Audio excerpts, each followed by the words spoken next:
dalam firman Tuhan. Kembali firman Tuhan pada malam hari ini akan akan dibawakan oleh Bapak Pembina kita, Pastor Timothy Roy Katiko, MA, Imin, PFC. Waktu dan tempat saya persilakan. Terima kasih Bapak Pendeta Handi, host kita. Para kekasih, kita akan duduk kepala, kita akan masuk dalam doa. Bapa yang baik di dalam sorga, setelah lama kami jeda dan kami tidak berjumpa, sekarang pada petang ini Tuhan, anak-anak-Mu bersama dengan hamba datang di hadirat-Mu yang Maha Kudus. Kami memulai Tuhan acara pelayanan di dalam Bible Study melalui Zoom meeting ini Tuhan. Dan untuk kesekian kalinya hamba mohon supaya Allah Roh Kudus memberikan kepada kami pencerahan dari Roh-Mu yang luar biasa, disertai dengan sorot mata Tuhan yang membuat kami bisa menerima kuasa dari Tuhan, melampaui segala kekurangan, kelemahan, kekalahan, ketertinggalan, dan ketidakmampuan kami. Hamba percaya melalui firman yang luar biasa yang Engkau akan berikan pada kami pada petang ini. Kami akan pulang sebentar malam ini menerima anugerah yang luar biasa. Apa yang tidak biasanya kami terima dari tangan Tuhan sendiri melalui pelajaran firman. Hanya di dalam nama Tuhan Yesus Kristus, Juru Selamat dan Penebus kami. Dan kita yang percaya mengaminkan. Amin. Beri tepuk tangan yang baik bagi Dia. Ayo, semua beri tepuk tangan buat Tuhan. Ya. Para kekasih, saya ingin kita memulai Bible study ini dengan semangat ya. Dalam jemaat selalu saya menekankan hal itu. Tanpa semangat dari Roh Kudus, saya tidak bisa apa-apa. 1. 2, saya tidak dapat apa-apa. Bila Anda tidak ada semangat, Anda tidak bisa apa-apa, dan Anda miskin dari anugerah Tuhan. Selalu saya menekankan dalam jemaat Kristus Penebus bahwa semangat itu penting sekali. Ya, itu sebab bagaimana firman boleh menjadi nyata kalau kita melempem. Ya, para jemaat, gembala, penginjil, pendeta pembantu, pendeta muda, pendeta tua, semua dalam GKG ini yang jumlahnya cuma sedikit. Ya, saudara, kita harus memiliki semangat. Sekali lagi, Anda melempem, Anda tidak dapat. Itu sebab Anda harus bersemangat. Yang mau beri tepuk tangan yang baik bagi Dia. Haleluya. Saya masuk pada bagian yang ke-58, saudara.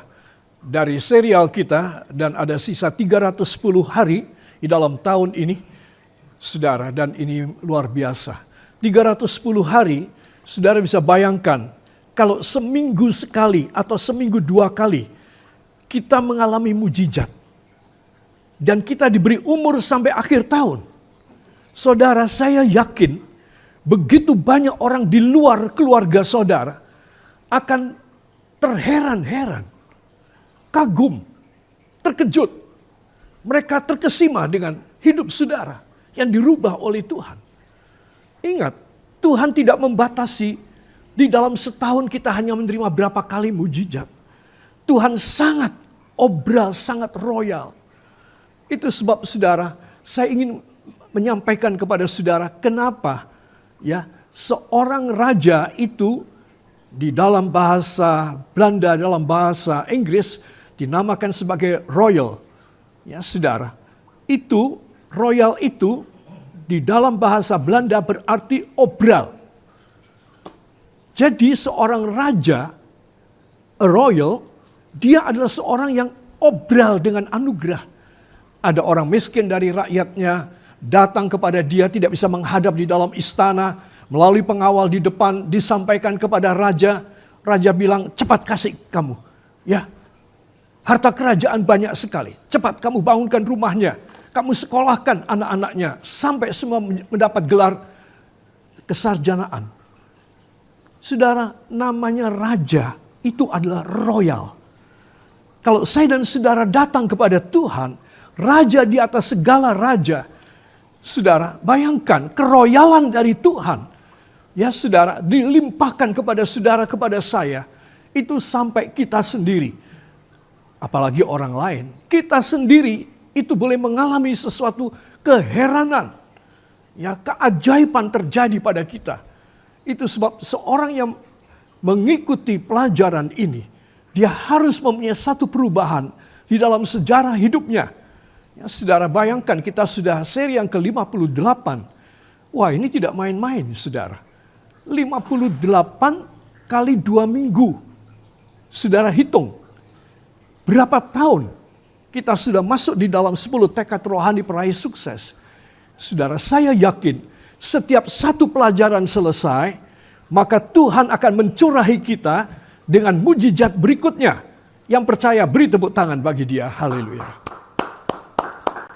Itu sebab saya menganjurkan para gembala, please gerakkan jemaat saudara untuk ikut Bible study ini. Hambatan selalu mesti ada. Ya saudara, kenapa gereja yang saya layani, mereka mau dan mereka harus ikut. Karena mereka merasa diberkati, saudara. Perkara hambatan itu selalu membayang di muka orang-orang yang belum melakukan. Contohnya banyak sekali. Saudara, bayangan mati karena dokter mengatakan sakit kita keras. Nah, orang yang dikatakan oleh dokter, ya ini psikologis ya, dan ini sekaligus psikosomatis. Orang yang dikatakan oleh dokter, ibu atau bapak atau dek, penyakit Anda itu berat. Saudara, maka dia terbayang lubang liang kubur. Bagi dia terbayang peti mati. Saudara, bagi dia terbayang sanak keluarganya menangis mengitari jenazahnya. Saudara, coba kalau dia mau keluar dari bayang-bayang maut tersebut. Seperti pemazmur yaitu Daud mengatakan, sekalipun aku melewati lembah bayang-bayang maut, sekalipun aku tidak takut, aku tidak khawatir. Karena Tuhan adalah gadaku. Saudara, jadi selama saya belum keluar, selama saudara belum keluar dari kekhawatiran kita untuk mencoba. Saudara, pelajaran iman ini adalah suatu percobaan. Di mana kita meyakinkan, wah aku nyoba, aku berhasil. Nah, saudara, bukan seperti seseorang anak gadis atau anak muda belajar memasak. Ya saudara, waduh gagal. Ya, belum apa-apa baru sekali nyoba masak sop lidah barangkali. Aduh kok rasanya nggak enak. Ya, terlalu asin atau terlalu manis atau hambar. Saudara, dia harus menaklukkan apa dia punya kesalahan dalam memasak sop lidah tersebut. Saudara, sampai dia bisa menghasilkan sop lidah yang lezat sekali. Ya, saudara, itu melewati berbagai macam pergumulan pribadi. Ongkosnya, beli lidahnya juga tidak murah. Ya, perlengkapan rempah-rempahnya walaupun cuma sedikit untuk membuat sup itu. Rempah-rempah paling sedikit itu adalah masakan yang bernama SUP. Sup. Saudara, enggak macam-macam rempah-rempahnya. Saudara, tetapi kalau seseorang belajar dan dia tidak mencoba sampai berhasil, dia sudah patah arang, saudara, maka selamanya dia akan membenci. Memasak itu dia benci. Membuat sup adalah satu masakan menu yang paling mudah. Itu sebab ini satu contoh, saudara. Bagaimana seorang anak Tuhan, dia keluar dari lingkup keluarga yang terbelakang. Terbelakang ekonominya, terbelakang pendidikannya, terbelakang kemajuannya, terbelakang di dalam kebahagiaannya, terbelakang dalam mencapai, meraih satu achievement untuk masa depan dia. Saudara, banyak sekali. Ketika saya mulai terjun dalam ladang Tuhan bersama dengan istri saya, Ibu Gembala almarhum. Saudara, 53 tahun yang lalu. Oh saudara, bayang-bayang itu terlalu banyak. Sampai saya nggak bisa tidur kadang-kadang. Apalagi saya tidak ada pengalaman. Saya masuk satu daerah di mana tidak ada family, tidak ada kenalan, yaitu kota Magelang. Saudara, kendaraan tidak punya, uang tidak cukup, semua uang untuk bayar kontrak, ruang kebaktian kita. Saudara bisa bayangkan, kalau saudara ada dalam situasi demikian, maka saudara akan menghadapi sesuatu tembok yang tinggi dan menakutkan di depan saudara. Sekarang tantangan saya dan saudara, seperti pengalaman kami, adalah saya harus berani menembus ini tembok. Aku nggak mau kalah. Kamu semakin tinggi, aku semakin nekat. Nah, itu semangat namanya. Tetapi jangan melihat hambatan, ada sesuatu yang sukar di hadapan kita. There is something that hinder us to overcome and leap over dan melompati hambatan tersebut. And we are afraid of this. We have not the braveness enough to make a breakthrough through the wall. Kita harus mempunyai kuasa untuk kita menembus, untuk melampaui, saudara. Itu kalau nggak semangat nggak bisa. Itu sebab saya ingin semua saudara pulang dari Bible study ini coba dirubah. Kalau di rumah seringkali kita itu lemes, ya, kepikiran uang tidak cukup, untuk besok gimana belanjanya ibu-ibu. Bapak-bapak juga, untuk masa depan anak-anakku barangkali mereka akan berhenti di SMP. Mereka akan berhenti di SMA. Mereka yang sudah terlanjur masuk perguruan tinggi harus aku cabut. Mereka harus keluar. Aku tidak mampu. Saudara, itu tidak ada semangat namanya. Semua harus punya semangat. Maafkan saya. Mungkin saudara terjebak dalam satu hutang yang dalam, yang banyak jumlahnya. Ya, saudara, tidak tertutup kemungkinan. Selalu ada terbuka kemungkinan kita itu berhutang. Maka malam ini saudara harus punya semangat. Bahwa hutangku akan ditutup oleh Tuhan. Aku tidak akan menanggung beban yang berat lagi. Semua yang menjadi keberatanku ketika aku menerima firman ini, aku letakkan di kaki Yesus. Saudara, itu namanya saudara punya tekad. Ada 10 tekad di sini. Saya berhenti pada tekad yang kelima, begitu panjang saya berhenti di sini.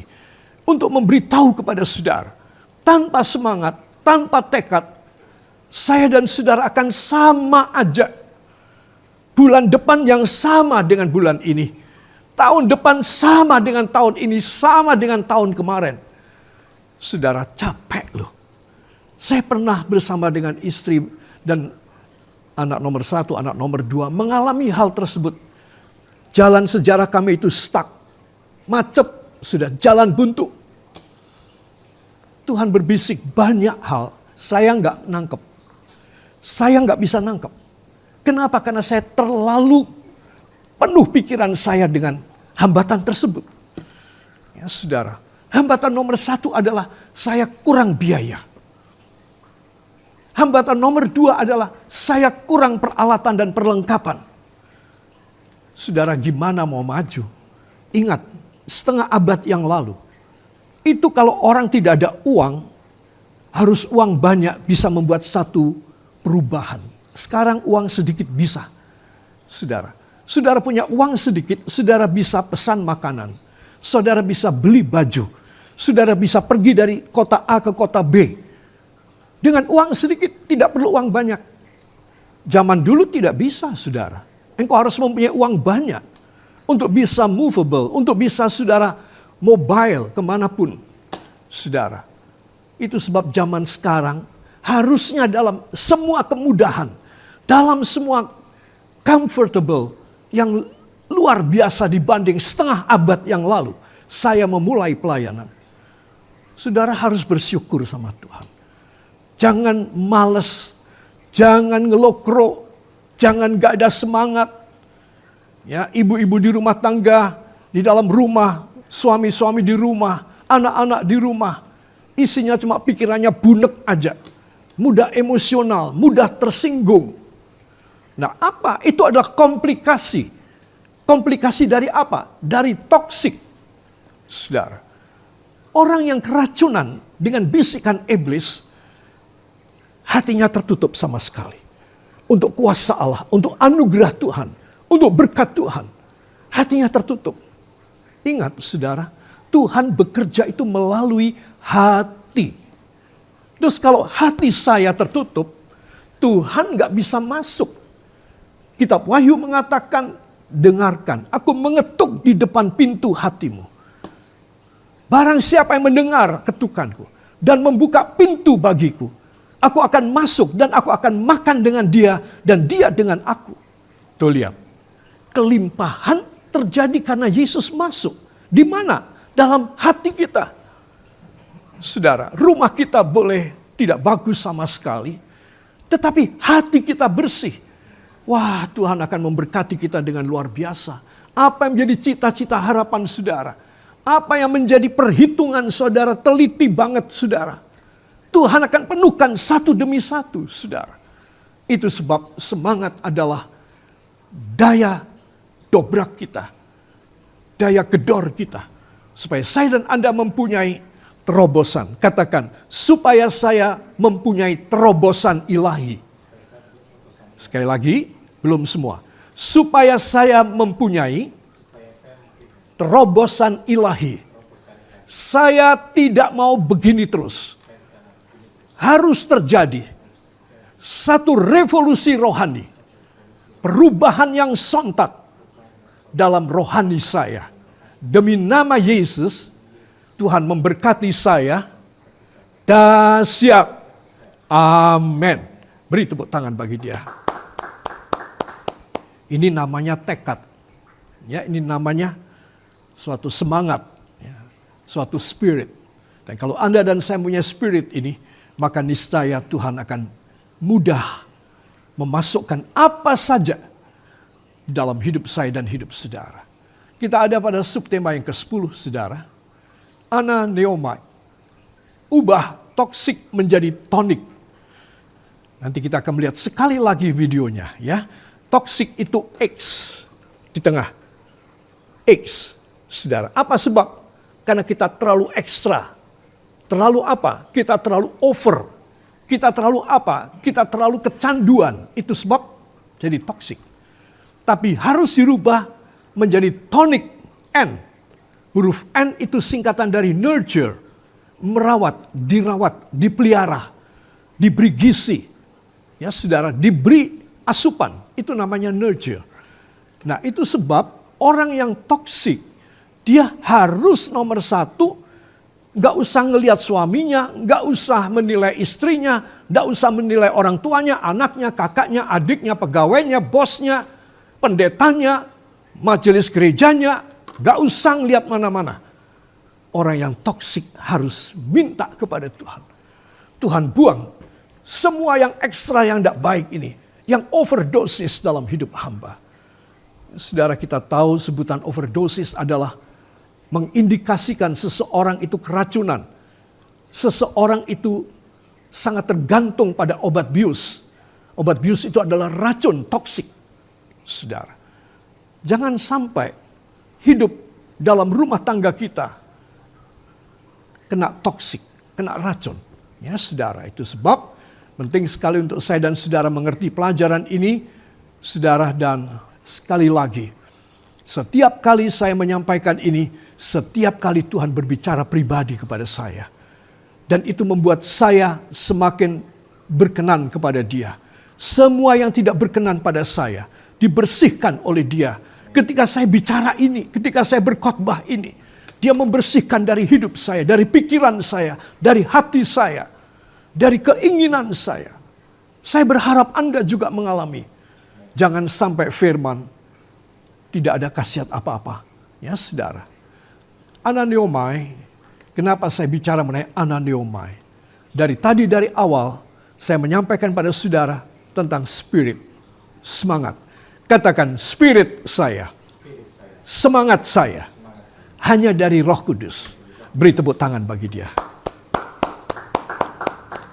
Saudara, dalam Efesus 4:23, supaya kamu dibaharui dalam roh dan pikiranmu.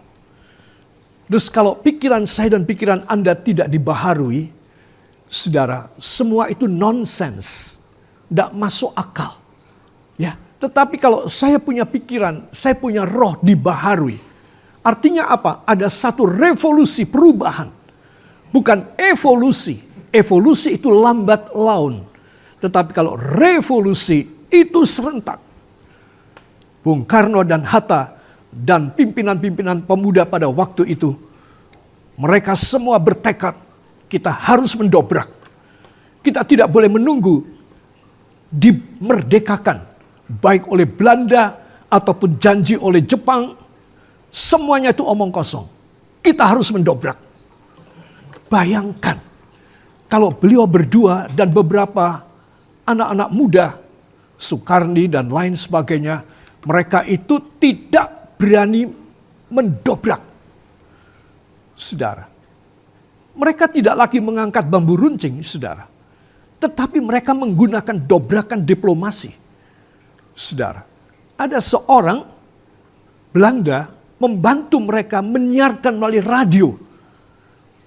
Dihubungkan dari PBB New York. Bahwa Indonesia sudah merdeka. Saudara, tidak ada angkat senjata. Tidak ada pertumpahan darah. Saudara, tetapi begitu dikumandangkan, para penjajah itu ketakutan. Apa sebab? Karena seseorang di PBB di New York, Amerika Serikat, sudah mengumandangkan melalui radio di sana bahwa Republik Indonesia sudah diproklamirkan oleh Soekarno-Hatta. Wah, semua tentara-tentara yang pernah menjajah gemetar. Sudah sampai di sana sih soalnya. Sudah sampai di Perserikatan Bangsa-Bangsa. Dan itu memudahkan. Ya saudara, proses peralihan kekuasaan. Walaupun bangsa kita hampir ketipu 3 kali kalau tidak salah. Melalui perundingan-perundingan meja bundar, Renville, dan lain sebagainya. Linggarjati, saudara, kita hampir ketipu. Tapi saudara mesti tahu bahwa kalau Tuhan itu sudah berkehendak, maka pasti ada terjadi kemerdekaan. Katakan amin. Kalau Tuhan melihat hati saya, melihat hati saudara, Tuhan berkenan, maka Tuhan menentukan kamu akan merdeka malam ini. Anakku, kamu akan dilepaskan malam ini. Anakku, kamu akan diberkati hari ini, malam ini. Saudara tinggal mengangkat tangan dan menerima dari Tuhan. Anakku, kamu akan disembuhkan malam hari ini. Ketika engkau mendengarkan firman-Ku, aku akan bekerja dalam hidupmu.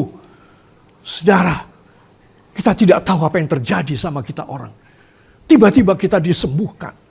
Tiba-tiba Tuhan memberikan segala persediaan yang hanya menjadi impian dan angan-angan belaka selama ini bagi kita. Menjadi suatu realita nyata di depan kita. Apakah Tuhan tidak mampu? Tuhan sangat mampu. Itu sebab saya teguhkan hati saudara. Saudara datang dengan beban perasaan, kekecewaan, atau mungkin juga merasa aku tidak berharap banyak. Asal bisa makan aja. Asal bisa nyekolahkan anak aja. Asal bisa bayar kontrakan rumah aja. Saudara, kenapa engkau bercita-cita pendek sekali? Kenapa Anda tidak punya cita-cita yang tinggi? Bahwa Tuhan malam ini bisa mengadakan dari yang tidak ada menjadi ada. Tuhan bisa menutup semua hutang-hutang kita. Sehingga bahkan surplus, tidak ada kata minus lagi. Ayo naik ke sana. Dengan semangat saudara. Bahwa supaya kamu dibaharui dalam roh dan pikiranmu. Wah, ini kalimat ayat dahsyat sekali. Berapa kali saja saya baca, nyaris menangis saya. Karena saya tahu kalau saya menyampaikan ayat ini, begitu banyak di luar sana orang-orang yang menyambut dengan hati terbuka. Dan begitu Tuhan dari sorga melihat, hatimu terbuka, hatimu terbuka, hatimu terbuka. Langsung Tuhan mencurahkan anugerah yang luar biasa. Sehingga ayat ini tidak menjadi ayat yang tertulis belaka. Ayat yang mati. Ayat yang tersimpan dalam kumpulan ratusan lembar kertas. Tidak. Tapi ayat ini berbicara. Ayat ini bekerja. Ayat ini melakukan revolusi. Dan saya ingin malam ini kita semua pulang dengan hati yang plong.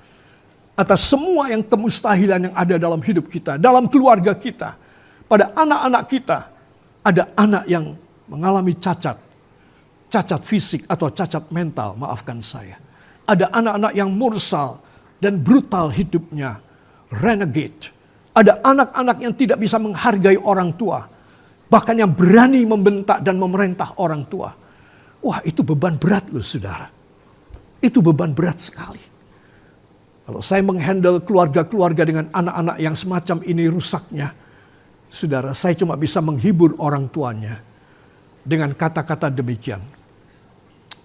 Seorang anak yang mursal, seorang anak, a prodigal son, a prodigal daughter, anak laki-laki atau perempuan yang tidak karu-karuan, yang menghamburkan harta orang tuanya, yang menginjak-injak harkat dan kehormatan orang tuanya, bisa dirubah dan akan berubah. Itu saudara mesti pegang dalam rumah tangga ini selain satu. Masalah suami dengan istri. Maka nomor 2, masalah orang tua dengan anak. Udah, cuma itu aja. Itu sebab kita harus minta kepada Tuhan supaya urusan suami dan istri ini dibikin beres malam ini. Kita tidak tahu bagaimana cara dari Allah. Karena kita tidak mempunyai keahlian. Kita tidak mempunyai talenta untuk mengganti ataupun mengubah hati seseorang. Tapi bila suami dan istri keduanya datang berserah kepada Tuhan, niscaya sisa hidup mereka dalam rumah tangga adalah sisa hidup kebahagiaan saja. Sisa hidup keberkatan saja. Urusan nomor 2 dengan anak-anak mereka lebih mudah diatasi. Itu sebab besar hati. Orang yang semangat selalu dapat jawaban dari Tuhan. Orang yang melempem, orang yang tidak ada gairah, orang yang males-malesan, orang yang tidak menghargai kasih karunia Allah, pasti akan tetap dalam keadaan demikian sampai mati. Itu sebab saya dengan tegas harus menyampaikan kepada Anda, tidak ada jalan yang lain kecuali saya dan saudara malam hari ini dibaharui di dalam roh dan pikiran kita. Maka niscaya Tuhan akan melakukan banyak perkara yang besar dari anak-anakku yang masih kecil, remaja, muda, suami istri yang masih muda, setengah umur, kakek dan nenek yang sudah sepuh. Segala lapisan usia akan mengalami pekerjaan Roh Kudus yang dahsyat dalam hidup saudara. Para kekasih, relakan dan minta supaya Tuhan membaharui roh kita, membaharui pikiran kita. Saya ingin mengajak saudara untuk mengangkat tangan kanan dan menaruh tangan kiri pada dahi kita. Ikuti doa saya, jangan diam. Terima kasih Tuhan Yesus. Terima kasih Tuhan Yesus. Malam hari ini, hamba percaya Engkau menjamah hidup hamba melalui firman yang penuh dengan kuasa, baharui pikiran hamba, hati hamba, supaya revolusi ilahi, perubahan yang mendadak sontak, perubahan yang sama sekali terjadi pada hamba dalam nama Yesus. Hai pekerjaan iblis, aku usir keluar dari benak pikiranku, dari relung hatiku, dari tubuh jiwa rohku, daging darah tulangku, dalam nama Yesus. Yang percaya angkat 2 tangan, haturkan terima kasih. Terima kasih Bapa, terima kasih Yesus, terima kasih Roh Kudus. Inilah dasar dari Engkau akan melakukan revolusi ilahi yang luar biasa pada kami. Kami serahkan semua dalam tangan Tuhan, hanya di dalam nama Tuhan Yesus Kristus, Juru Selamat dan Penebus kami. Dan kita semua mengaminkan. Amin. Beri tepuk tangan bagi Dia. Para kekasih, anggukkan kepala ke samping Anda, katakan, sekarang sudah plong kan? Nanya gitu. Ayo, bilang sama sekitar. Sekarang sudah plong kan? Ya, harus plong. Firman ini membebaskan kita. Firman ini adalah tempat di mana kita lari ke sana. Ingat, ketika Yesus menantang murid-muridnya, siapakah yang akan meninggalkan aku? Kenapa Yesus bertanya demikian? Karena jemaat yang dipimpin Tuhan Yesus merotoli semua, mereteli semua, tinggal sedikit. murid-murid memberikan nasihat dengan halus kepada gurunya, kepada Yesus.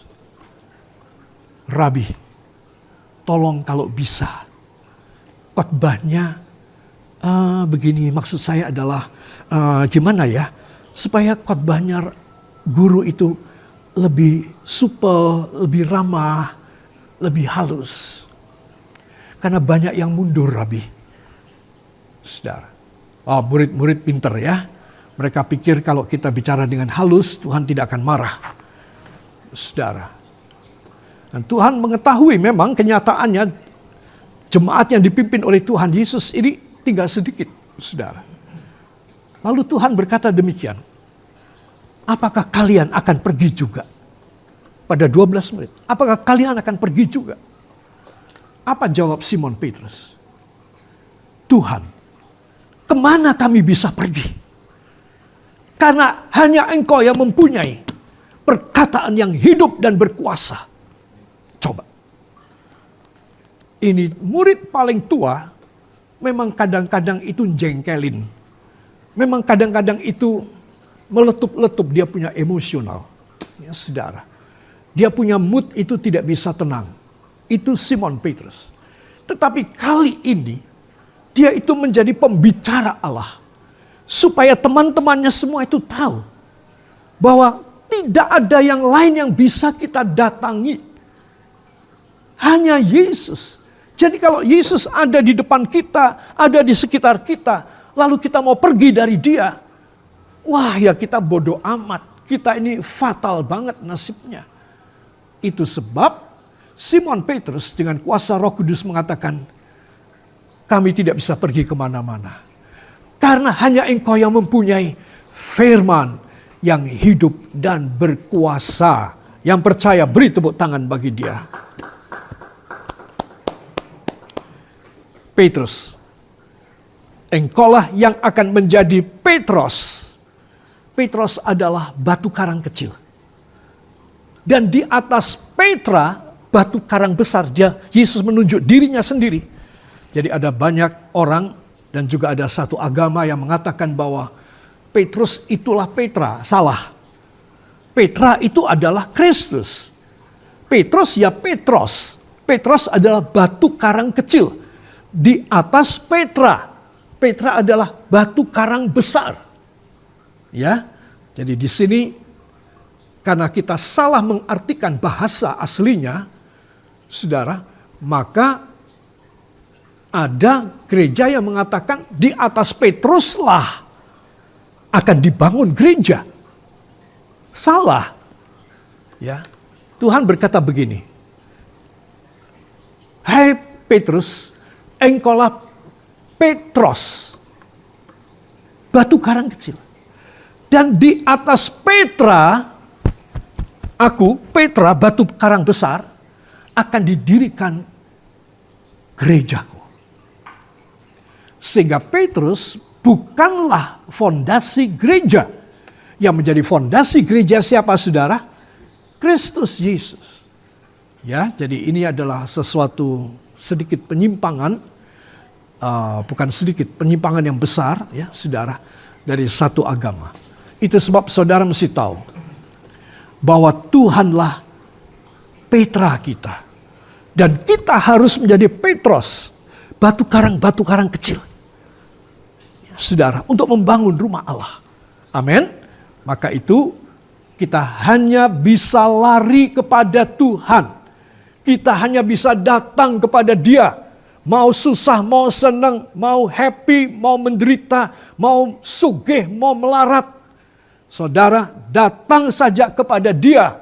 Engkau pasti diberkati, dirubah sejarah hidupmu. Dan tidak ada yang mustahil. Amin. Beri kemuliaan yang baik bagi Dia. Saudara, saya masuk sedikit ya. Karena saya sudah beberapa kali. Ananeomai ini penting sekali. Ini adalah bagian sejarah hidup saya. Bagian sejarah hidup saudara. Ya, saudara. Apa artinya ananeomai? Ananeomai berarti menurut Emphasized Bible by J.B. Rotherham adalah getting young again, menjadi muda kembali. Ya, and we're to be getting young again in the spirit of your mind. Nah, ini adalah ananeomai. Ya, saudara.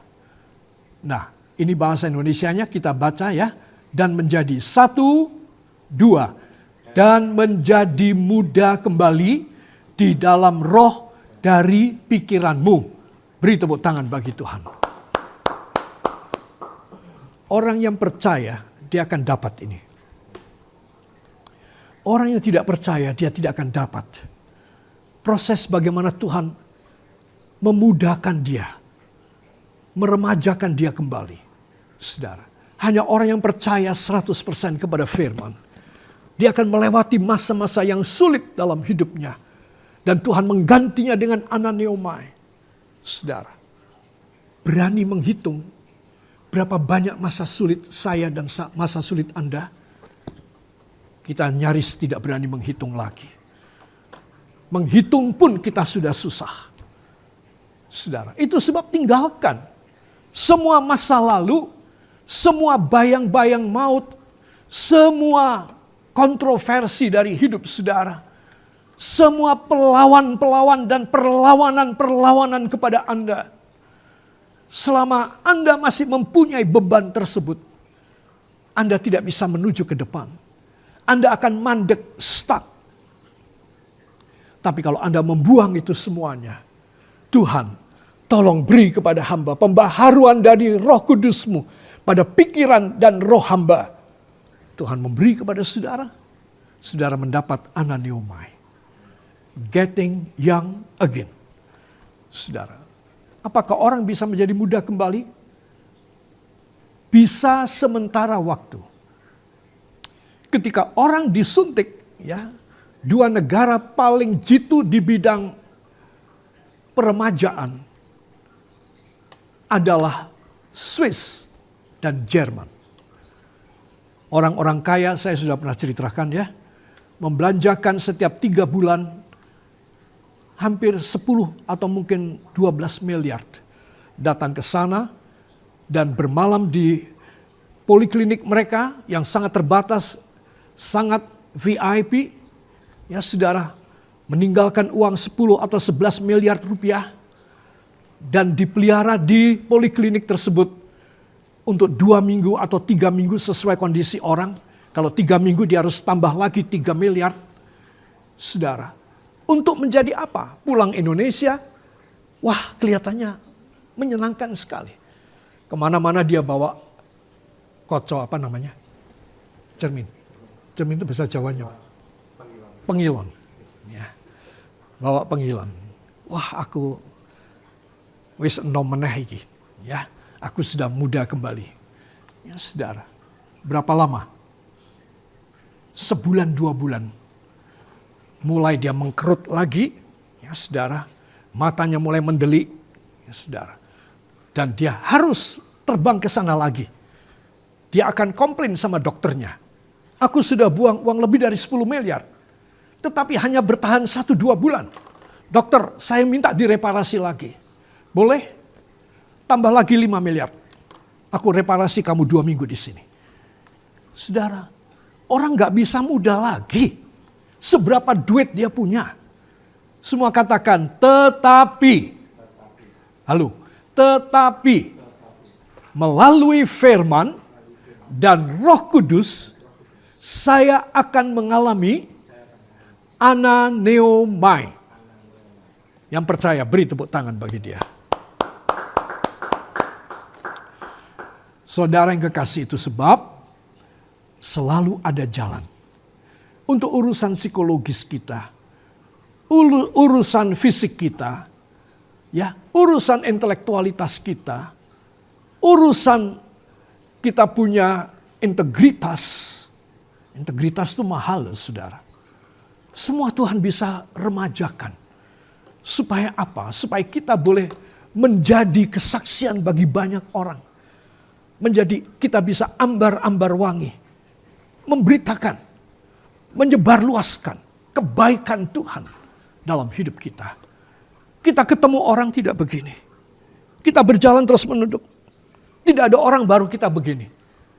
Mau papasan dengan orang kita begini. Orang kayak apa kita ini? Orang di bawah tindasan dosa.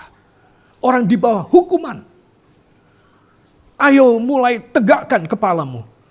Engkau harus memandang ke depan. Tanpa malu, tanpa sungkan, tanpa takut, tanpa tidak pede. Engkau mempunyai ananeomai. Engkau harus berjalan ke depan. Tidak boleh kita bilang, aku akan coba ya. Puji Tuhan kalau berhasil. Kalau nggak berhasil ya sudahlah, aku terima aja dari Tuhan. Wah, itu bukan anak Tuhan yang baik itu. Anak Tuhan yang baik itu fighting, saudara. Jiwa fighting itu harus ada. Kalau tidak, saya akan menjadi seorang apa? Seorang yang tidak pede untuk menang. Sampai mati, saya itu selalu kalah. Dan dikalahkan. Dan harus ngalah. Nggak mau saya. Bosan hidup kayak begitu.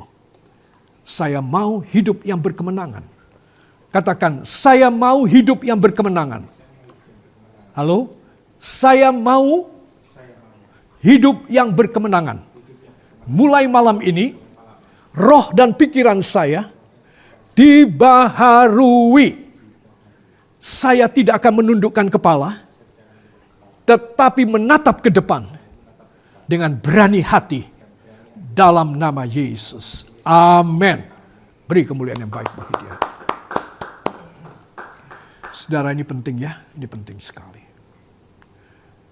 Saudara, getting young again, orang dan doanya yang dekat Allah, siang malam pasti mengalami ananeomai.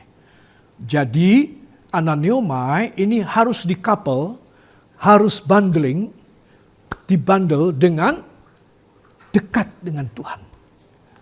Kalau kita dekat dengan Tuhan, kita pasti ananeomai.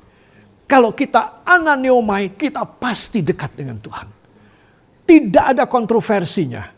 Cuma ada persamaannya, sinergitasnya antara ananeomai dan dekat dengan Tuhan. Ini sinergitas. Saudara, maka apa yang akan kita alami para kekasih? Kita ini mempunyai vitalitas ilahi. Gak heran kalau ayat ini dari Emphasized Bible Translation by G.B. Rotherham dikatakan to be getting young again. Gak heran. Karena kita mempunyai sinergi dengan Tuhan. Dekat dengan Tuhan, ananeomai. Ananeomai pasti dekat dengan Tuhan. Wow. Kadang-kadang saya belum mencapainya. Tapi saya ingin 100% mencapainya bersama dengan Anda. Yang setuju beri tepuk tangan bagi Tuhan. Haleluya. Saudara, jangan sampai lupa. Ini pelajaran penting ya. Sampai mati saya perlu. Sampai mati Anda perlu ini. Percayalah. Para kekasih, kita akan lanjut. Tadi dikatakan dalam Efesus 4:23, pembaharuan pada roh dan pikiran kita. Ya. Nah, pada pikiran, saudara lihat ini adalah penampang dari otak kita. Ya, saudara, penampang dari otak. Dan itu adalah sesuatu yang sangat berbahaya. Bila ada cairan darah, ya, atau cairan air akibat bengkak, kebentur ini kepala, keluar air ataupun darah, saudara, atau kemasukan gelembung udara, sangat rawan sekali bahwa orang akan gila. Syarafnya rusak. Ya, saudara. Atau dia akan lumpuh pada sisa umur hidupnya. Otak ini harus dijaga luar biasa. Tuhan memberikan pada kita tempurung otak yang kuat. Saudara, bila kita terbentur, tidak begitu keras, kita cuma benjut saja. Ya, saudara. Itu untuk melindungi kita punya otak. Nah, otak inilah yang sering kali menjadi masalah pada perjalanan hidup, masalah pada sejarah hidup kita manusia. Kenapa? Karena otak ini diisi dengan perkara-perkara dosa, dengan perkara-perkara duniawi, bisikan-bisikan iblis melalui teman-teman baik, famili kita. Ya saudara, itu sering kali masuk di situ. Itu sebab saya ingin supaya semua saudara yakinkan diri saudara. Bahwa hanya Tuhan yang bisa membereskan semua urusan otak kita. Saudara, dan perhatikan. Kita harus mengubah toksik itu menjadi tonik. Ya, Efesus 4:23. Tadi saya sudah jelaskan ya, toksik adalah ekstra. Apa-apa ingin yang overdosis, apa-apa ingin yang hebat. Ya, saudara, itu membahayakan kita. Saudara, ya, satu contoh, sudah lama sih saya alami ini. Ketika waktu itu selesai pelayanan dari Jogja, Ibu Gembala kebetulan tidak ikut karena sakit, tinggal di Pastori Magelang. Saya pergi, saudara, dan pulang itu memang selalu ketika pulang dari Jogja, kita mesti makan di jalan. Ya, tapi bukan makan jalan ya saudara, makan di pinggir jalan. Nah, saya karena hujan deras dan saya lapar, siang tidak makan, biasa demikian, saya berhenti di satu warung. Warung yang saya paling senang adalah warung mie kuah atau mie goreng atau nasi goreng. Ya. Nah, dan saya berhenti di sana, baru kali ini saya ke sana dan sambil berteduh saya pesan teh panas dan kemudian ibu yang mau masak. Om, telurnya mau 2 atau 3. Saya tanya, enak yang mana? Oh ya pasti enak yang 3. Saya itu seumur hidup makan mie godok itu paling pol telurnya cuma 2. Kali ini ditawari katanya lebih enak 3. Saya bilang oke, 3. Ya, begitu saya makan, saya jalan pulang, langsung perut saya ini mules sekali. Ya sudah, Tuhan berbisik kepada saya, kamu gelojoh kok, ya. Kamu itu cuma diiming-imingi dan mungkin cuma ditipu supaya telurnya dia laku, kamu dikasih 3 telur. Itu berbahaya buat kamu. Tidak baik, maksimum itu 2. Kalau rebus tidak apa-apa, kamu mau makan 10 telur rebus silahkan. Tapi kalau setengah matang, digodok, dimasak, itu tidak boleh. Saya minta ampun sama Tuhan. Tuhan ampunilah, ini roh serakah ini hamba. Mudah tertipu. Katanya lebih enak, oke. Kasih. Kalau dia bilang telurnya 4 lebih enak lagi om. Ya udah kasih. Wah saya pasti akan gulung komeng di dalam mobil saya. Sakit perut sekali. Ya saudara perhatikan. Melampaui batas. Kalau saya dan saudara melampaui batas apa aja. Ya, maka kita akan keracunan. Ya jelas dong. Kita mau minum vitamin C 5 biji. Ya saudara. Kita mau minum vitamin B 3 biji. Saudara, berhari-hari kita akan cuma kesakitan saja. Tidak sehat tapi sakit. Itu toksik. Di mana kita meluapkan keinginan kita. Aku belum tuntas marahnya kepada istriku. Aku belum tuntas marahnya dan jengkelku pada suamiku. Toksik ini. Saudara. Saudara kalau dituding, dibilang, kamu jangan toksik, marah saudara nanti. Biar saya aja yang bilang. Bahwa sering kali kita ini toksik, saudara. Yaitu kenapa? Karena kita menerima saran. Kita menerima uluran tangan iblis. Untuk kita mendapat lebih. Toksik, ekstra.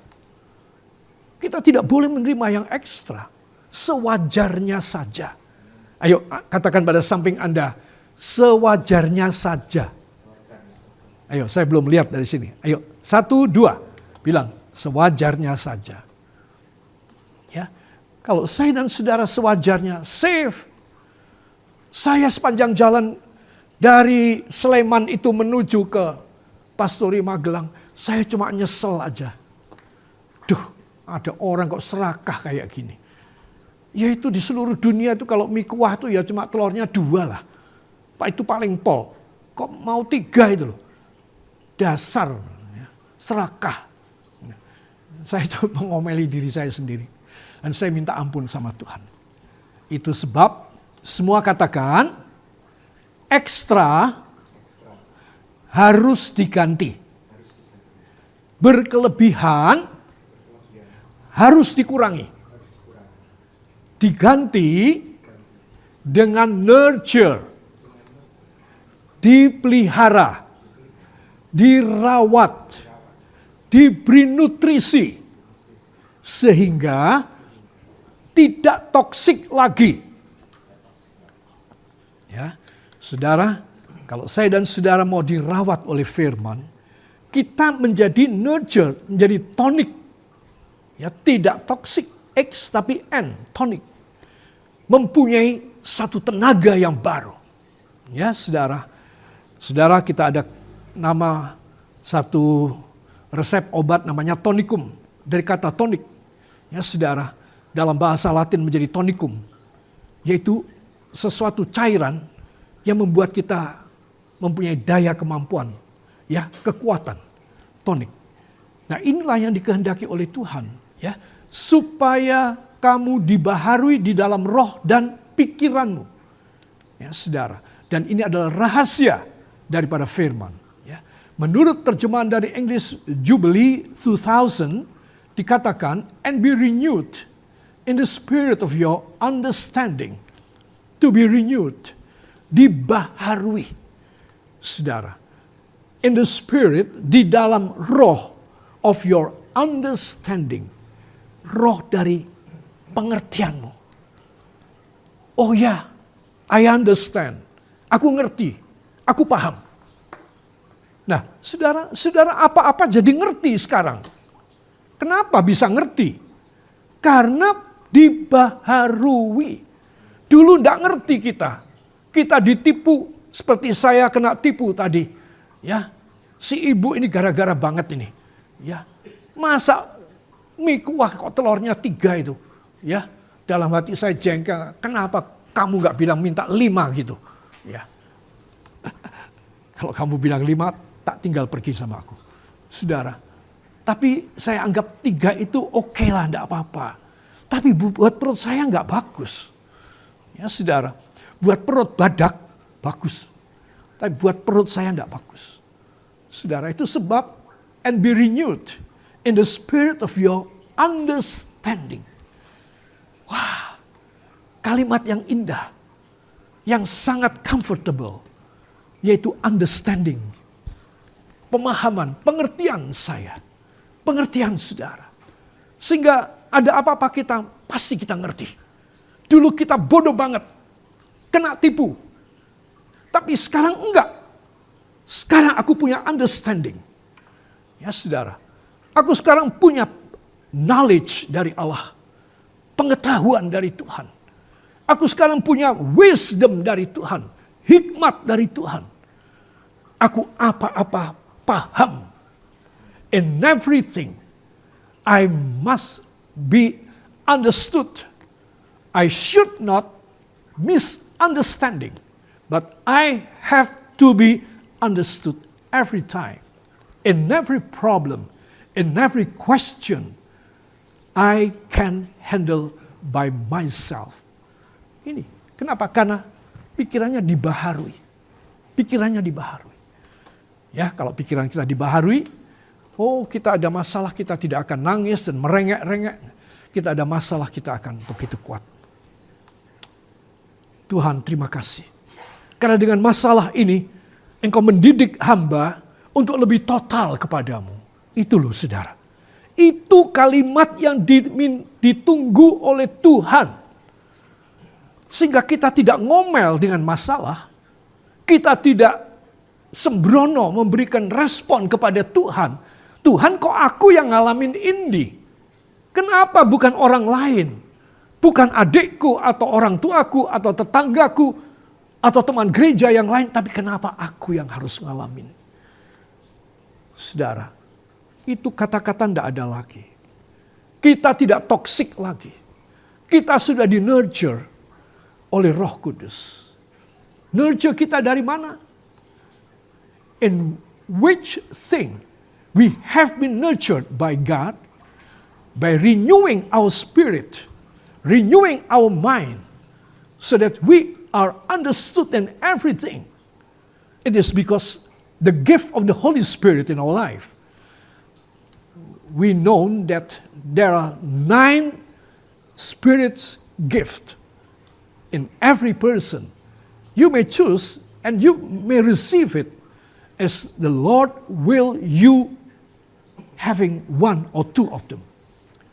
Tuhan ingin 1 atau 2 atau 3 barangkali ada pada kita orang. Kalau kita punya, maka kita akan bisa dibaharui. Ya saudara, rumah tangga akan menjadi penuh dengan kemuliaan Allah. Pekerjaan saudara menjadi fruitful, menjadi berbuah dengan lebat. Pelayanan kita di ladang Tuhan juga, melayani jiwa-jiwa juga. Begitu banyak orang mengalami berkat yang luar biasa dari pelayanan kita. Saudara, kita nggak tahu, kita nggak merasa beda. Mereka yang merasa beda. Kita, wah Tuhan itu sangat wise. Sangat berhikmat. Kalau si hambaku Roy ini, aku kasih dia mengerti bahwa jemaat ini mengalami perubahan, diberkati dan mengalami mujizat Allah, dia bisa gedendase ini orang ini, kata Tuhan. Saya nggak perlu tahu, saudara. Hanya Tuhan yang memberitahu kepada mereka. Ini gara-gara kamu menerima firman di gereja. Sehingga aku bisa melakukan, aku jatuh hati sama kamu. Karena kamu itu sangat perhatian. Ketika firman disampaikan, kamu itu sangat terbuka. Ketika doa itu kamu sangat terbuka dan menangis kepadaku. Gimana anakku? Di gereja aku tidak memberkati kamu? Gak bisa dong. Aku pasti melimpahi kamu. Apa yang Allah lakukan melalui gerakan Roh Kudus ketika seorang hambanya menyampaikan firman. Itu penting sekali, saudara. Itu sebab saya menganjurkan semua pemberita Injil, pengkhotbah, evangelis, gembala sidang, guru Alkitab. Jangan punya kesombongan. Karena yang bekerja itu bukan engkau, bukan aku. Yang bekerja itu adalah Roh Kudus.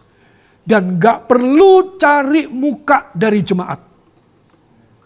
Emangnya kau mau dapat apa dari jemaat? Saya mau tanya. Bodoh amat. Harus dapat dari Tuhan dong seorang pelayan itu. Jangan mau memperbaiki hubunganmu dengan jemaat. Kelewat, enggak perlu. Saya orangnya enggak kayak begitu. Saudara, kenapa?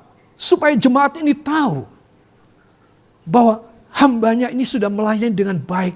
Tanpa ingin, orang Belanda bilang, tegen prestasi. Tanpa ingin dapat upah. Enggak. Tapi karena Tuhan melihat hati hambanya. Yang melayani secara tulus. Tidak main-main. Tidak guyonan. Tidak kurang ajar di mimbar. Wah, banyak hamba Tuhan kurang ajar di mimbar. Kalau satu kali Tuhan pukul, tahu rasa ntar. Mimbar itu tempat di mana Tuhan mau hadir melalui Anda dan melalui saya. Gak boleh sembarangan. Kata-katanya harus hormat sama Tuhan. Jangan kata-kata kurang ajar. Tingkah laku kita, pencilatan kesana kesini, itu gak ada harga setengah sen di mata Tuhan. Gak perlu saudara pencilatan, kenapa sih? Orang itu harus konsentrasi menyampaikan firman. Saya jarang keluar dari mimbar. Segera saya kembali lagi. Karena di situ pusatnya Tuhan mau turun melalui saya.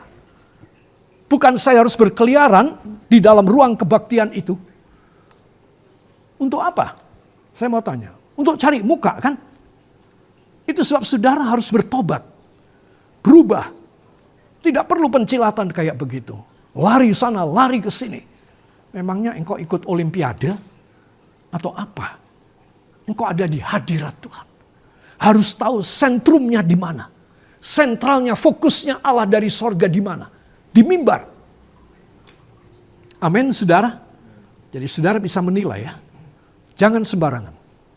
Daripada saudara menyesal. Seumur hidup pelayanan saya 53 tahun, saya tidak pernah mencari muka di depan jemaat dengan cara begitu. Setengah sen tidak ada harga di mata Tuhan. Bahkan menghina kehadiran Allah. Allah cabut, gak jadi turun, naik kembali ke sorga. Siapa yang rugi? Jemaat yang rugi. Siapa bikin rugi? Pendetanya yang bikin rugi. Si pengkhotbah yang bikin rugi. Saya sangat memperhatikan tata cara dan kehormatan di area sentrum dari sorga ke bumi ini, yaitu di mimbar. Saya keluar sebentar, saya segera masuk. Karena itu sentrum, itu fokus. Jadi kepada rekan-rekan hamba-hamba Tuhan, gak usah cari muka, gak usah cari aplaus. Amin. Daripada engkau rugi loh. Selama saya melayani saya tidak pernah rugi. Selalu dikasih untung. Kenapa? Seumur pelayanan saya 53 tahun. Dengan istri Ibu Gembala 48 tahun 50 hari. Kami sangat menghormati mimbar. Itu sentrum. Di mana Roh Kudus dan aliran berkat. Kuasa dari Tuhan, jamahan ilahi. Itu turun kepada jemaat. Jangan meninggalkan mimbar. Karena engkau pasti salah. Ucapanmu salah, khotbahmu salah, gerak-gerikmu salah. Karena engkau keluar dari sentrumnya Tuhan. Itu sebab pelajaran untuk menghormati Tuhan dan tidak kurang ajar kepada Tuhan itu penting sekali. Kalau saya dan saudara bisa menghormati Tuhan dengan cara yang proper, cara yang dikehendaki oleh Allah, niscaya pelayanan saudara, keluarga saudara, rumah tangga, keuangan, kesehatan, segala macam saudara juga ada pada sentrum Tuhan. Tuhan akan selalu memperhatikan saudara. Dia tidak akan pernah membiarkan saudara mengalami keadaan-keadaan yang negatif dalam hidup saudara. Yang percaya beri tepuk tangan yang baik bagi Tuhan. Semua mata dipejamkan, kepala tundukkan, datang pada Tuhan Yesus. Biarlah kita mempersembahkan hidup kita dalam tangannya. Ada begitu banyak kesalahan telah kita perbuat melalui firman malam ini. Biarlah Tuhan mengampuni dosa-dosa kita. Menyucikan kita. Putih bagaikan bulu domba. Putih bagaikan salju. Dengan darah anak domba Allah. Bisikan doa saudara. Kenapa saudara punya masalah tidak selesai? Kenapa saudara punya kemiskinan enggak kunjung diberkati? Kenapa? Ayo bertobat. Supaya Tuhan mengubah sejarah hidup saudara.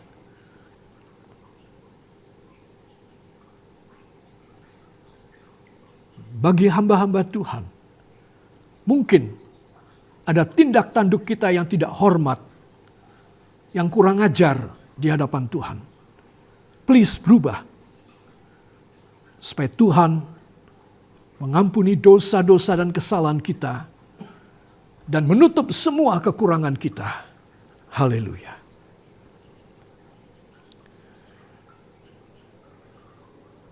Ketika kami datang di hadirat-Mu yang Maha Kudus. Kami mau menghormati Engkau dan menghargai Engkau dengan cara yang proper. Dengan cara yang penuh dengan kesantunan dan penghormatan. Supaya Engkau kembali jatuh hati kepada kami. Ibu dan bapak, kepala rumah tangga dan ibu rumah tangga, anak-anak muda, dan semua anggota keluarga. Biarlah Kau rubah untuk layak menerima daripadamu ya Bapa. Apa yang belum pernah Kau beri, apa yang tidak pernah Kau beri, tolong beri kepada kami sekarang. Karena kami bisa menghormati dan menghargai Engkau di dalam kekudusan-Mu. Dear Heavenly Father, we just come to you and please have mercy on us, each one of us in particular. Don't let every evil spirit, an evil person become a part of our life. We don't know about this and we don't like these things. That's why please keep us in your firewall 24/7 and make us all together become one with you and receive from you all your providence, all your protection, all your arrangement, your management in our life. Bapa, biarlah semua kesalahan kami, keteledoran, kesombongan, dan kurang ajar kami di hadirat Tuhan, Engkau ampuni ya Tuhan. Supaya hidup kami dirubah, hidup kami dibaharui, hidup kami boleh menjadi jalan berkat bagi orang-orang yang lain, bagi isi keluarga kami. Nama-Mu dipermuliakan dalam hidup kami. Darah anak domba Allah membasuh dan menyucikan kami sebentar melalui perjamuan kudus. Dan Tuhan, izinkan hamba bersama dengan para kekasih untuk masuk dalam pengurapan minyak. Saya mohon kepada Bapak host untuk diberi izin langsung masuk pada pengurapan minyak. Silakan Pastor Paul. Ya, terima kasih. Saudara siapkan minyak urapan saudara.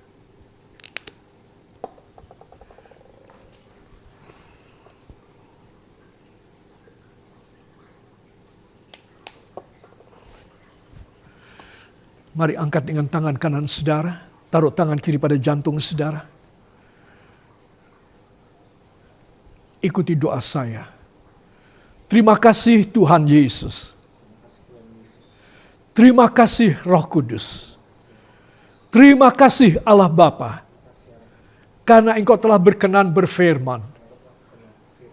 Hamba percaya hidup hamba malam ini diperbaiki, dirubah dalam revolusi ilahi. Dalam waktu yang singkat, hamba berubah oleh karena firman dan Roh Kudus. Sekarang layakkan hamba menerima pengurapan Roh Kudus melalui minyak urapan ini dalam nama Yesus. Saudara, silahkan ditumpangkan tangan minyak ini di dahi saudara. Dalam nama Yesus. Katakan, dalam nama Yesus, saat ini juga aku mengalami pengurapan Roh Kudus yang makin bertambah-tambah pada sisa umur hidupku. Dalam nama Yesus, aku diurapi, aku dikuasai oleh Roh Allah. Angkat dua tangan saudara, ucapkan terima kasih. Terima kasih Bapa, terima kasih Yesus, terima kasih Roh Kudus. Diberkatilah para kekasih yang telah menerima pelajaran firman ini. Dan saya percaya saudara dan saya dirubah dalam tempo yang singkat. Sebelum kita mengaminkan doa ini, Tuhan mengubah kita dan mempermuliakan kita pada waktunya. Hanya di dalam nama Tuhan Yesus Kristus, Juru Selamat dan Penebus kami. Dan kita yang percaya itu terjadi, mengaminkan. Amin.